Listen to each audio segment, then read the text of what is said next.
अच्छे लोगों की मृत्यु जल्दी क्यों हो जाती है? मित्रों, यह एक सवाल है कि अच्छे लोगों की मृत्यु जल्दी क्यों हो जाती है।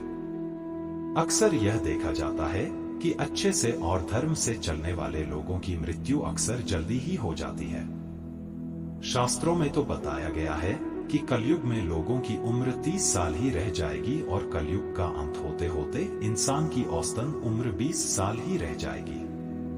आपने यह भी सुना होगा कि भगवान अच्छे लोगों को जल्दी बुला लेते हैं। वीडियो में आगे बढ़ने से पहले हमारे YouTube चैनल जीवन ज्ञान संगम को लाइक सब्सक्राइब करें और कमेंट में जय श्री कृष्ण लिख दे। आपका कल्याण ही कल्याण होगा। मित्रों, धर्म कोई सा भी क्यों ना हो, हर किसी में यही बताया गया है कि जिसने इस धरती पर जन्म लिया है उसकी मृत्यु निश्चित है। और अगर बात सनातन धर्म की करें तो इसकी एक मान्यता के अनुसार बच्चे के जन्म की छठी रात ही ब्रह्मा जी उसकी किस्मत लिख देते हैं, जिसमें उसके आने वाले कल जैसे विवाह, पढ़ाई, नौकरी, यहाँ तक कि मृत्यु की तारीख तक शामिल होती है। कर्मों के कारण मृत्यु, यह निर्णय तो भगवान ही करते हैं कि किसकी उम्र कितनी है। आपने यह कहावत भी जरूर सुनी होगी कि जितनी चाबी भरी राम ने उतना चले खिलौना। दोस्तों, इस कहावत में साफ है कि किसकी मृत्यु कब होनी है यह तो भगवान ही तय करते हैं। वैसे तो अच्छे लोगों की मृत्यु जल्दी हो जाने के पीछे कई कारण हैं, लेकिन पहला कारण समझने के लिए आपको यह जानना होगा कि हम जो कुछ भी इस जन्म में करते हैं उसका जवाब हमें ऊपर यमराज को देना होता है। अगर उसके पाप का पलड़ा भारी होता है तो उसे नरक में यातनाएं काटनी पड़ती हैं, और अगर पुण्य का पलड़ा भारी हो तो उसे स्वर्ग का सुख मिलता है। और यही चक्र कई युगों तक चलता रहता है, जब तक उसे मोक्ष की प्राप्ति नहीं हो जाती। इस मृत्युलोक में हर कोई अपने किए की सजा ही भुगतने के लिए आता है। कोई आत्मा इंसान बनती है तो कोई जानवर के शरीर में प्रवेश करती है। ये उसके संचित कर्मों के आधार पर ही तय होता है। इसके अलावा उसे जन्म देने वाले माता पिता के संस्कार भी उसके अंदर आते हैं। इसके बाद वो जो कर्म करेगा उसके हिसाब से उसे पुण्यात्मा या फिर दुरात्मा कहा जाता है। अब यही पुण्य आपकी मृत्यु की तारीख को भी बदल देते हैं। जिस तरह से एक जज जेल में रहने वाले कैदी के व्यवहार को देख उसकी सजा कम कर देता है, ठीक उसी तरह भगवान भी देखते हैं कि इंसान मृत्युलोक में जाने के बाद अच्छे कर्म कर रहा है और उसे अपने किए की सजा मिल चुकी है। और जब उन्हें लगता है कि अब उसे मृत्युलोक में नहीं रहना चाहिए तब वो उसे बुला लेते हैं। भगवान के दंड विधान के अनुसार हर व्यक्ति को केवल उतना ही दंडित किया जाना चाहिए जितना उसके पाप किया है। अब क्योंकि अच्छे लोगों के पाप कर्म बुरे लोगों के पाप कर्मों की तुलना में अधिक होते हैं, इसलिए अच्छे लोग अपने पापों का फल जल्दी ही भुगत लेते हैं। हिंदू धर्म में मान्यता है कि भगवान हर अच्छे आदमी को किसी न किसी उद्देश्य के साथ ही इसे मृत्युलोक में भेजते हैं, और भगवान का अपना अवतार उन्हीं उद्देश्यों में शामिल है। इसीलिए जब वो उद्देश्य जल्दी पूरे हो जाते हैं तब भगवान उन्हें वापस बुला लेते हैं। अर्थात अच्छे लोगों की मृत्यु उनके अच्छे कर्मों पर ही निर्भर करती है।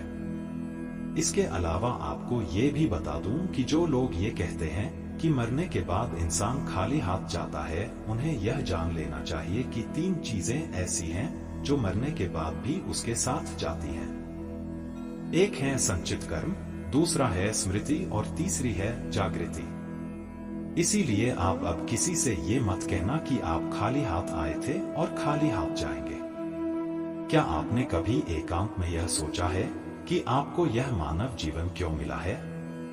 तो दोस्तों, महाभारत में युधिष्ठिर महाराज के एक प्रश्न के उत्तर में भीष्म पितामह ने कहा था कि मनुष्य से बढ़कर कोई भी जीव नहीं है। आपको यह जानकर आश्चर्य होगा कि 84 लाख योनियों के बाद हमें मनुष्य जीवन मिलता है, और संसार के सभी प्राणियों में मनुष्य ही सबसे श्रेष्ठ है। मनुष्य जीवन का उद्देश्य, इसकी वजह है मनुष्य में सत्य एवं असत्य का विवेक कराने वाली हमारी बुद्धि का होना। लेकिन इस धरती पर हम दुनियादारी के चक्र में कुछ इस तरह फंस जाते हैं कि हमारी बुद्धि सीमित दायरे में ही सिमट कर रह जाती है। हम सांसारिक सुखों को ही सब कुछ मानकर उसमें लिप्त रहने में ही अपना सौभाग्य और अपने जीवन की सफलता समझते हैं। यही गलती हम कर जाते हैं, क्योंकि इसके बावजूद कोई भी व्यक्ति यह दावा नहीं करता कि वह पूरी तरह से सुखी है। सच्चाई यह है कि हमें सामान्य मानव जीवन के उद्देश्य की पूर्ति के लिए निरंतर प्रयास करते रहना चाहिए। यह सच है कि अपने और अपने परिवार का भरण पोषण की जिम्मेदारी हमारी है और हमें इसे हर हाल में निभाना चाहिए। लेकिन क्या आपको यह मालूम है कि आप कहां से आए हैं और आपको कितने दिनों तक या कितने सालों तक इस जगत में रहना है और आपकी मंजिल क्या है? तो इन प्रश्नों के उत्तर में ज्यादातर लोग यही कहते हैं कि पता नहीं, ऐसे लोग बड़े ही अजीब होते हैं। वो यात्रा तो कर रहे होते हैं, पर यात्रा के संबंध में उन्हें कुछ जानकारी नहीं होती। परमधाम तक पहुंचना है मनुष्य के जीवन का लक्ष्य। उन्होंने मानव जीवन पाया है, लेकिन उन्हें अपने जीवन का लक्ष्य मालूम नहीं होता। हमारे आपके जीवन का मतलब है एक उद्देश्य खोज लेना और अपने भीतर शांत रहना। कहा गया है कि मनुष्य आनंद लोक का वासी है और आनंद के परमधाम तक पहुंचना ही उसके जीवन का एकमात्र लक्ष्य भी है। इसलिए मनुष्य को इस संसार की मृग मरीचिका से निकलकर भव्य जीवन की प्राप्ति के लिए साधना के मार्ग को अपनाकर अपने गंतव्य को पहचानना चाहिए। अच्छे लोगों की मृत्यु जल्दी इसलिए होती है। इसी तरह दोस्तों, श्रीमद् भगवद गीता में भी भगवान श्री कृष्ण कहते हैं कि ये एक आध्यात्मिक और ईश्वरीय जीवन का पथ है जिसे प्राप्त करके मनुष्य मोहित नहीं होता। अगर कोई जीवन के अंतिम समय में भी इस तरह की स्थिति में हो तो वह भगवत धाम में प्रवेश कर जाता है। मनुष्य कृष्ण भावनामृत या दिव्य जीवन को एक क्षण में तुरंत प्राप्त कर सकता है और हो सकता है कि उसे लाखों जन्मों के बाद भी यह प्राप्त न हो। दोस्तों, यह तो सत्य को समझने और स्वीकार करने की बात है। भगवत गीता कहती है कि वास्तविक जीवन का शुभारंभ इस भौतिक जीवन के पूरे होने पर होता है।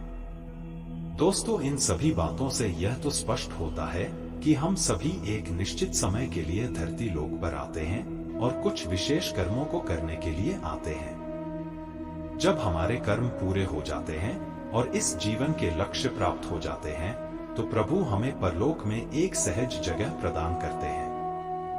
भगवान कृष्ण और अन्य कहते हैं कि वास्तविक जीवन तब शुरू होता है जब यह भौतिक जीवन समाप्त हो जाता है।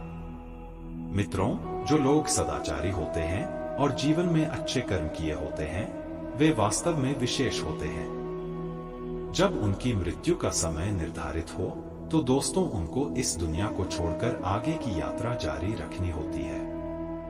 आज के लिए बस इतना ही। मिलते हैं न्यू वीडियो पर। जय हिंद, जय भारत।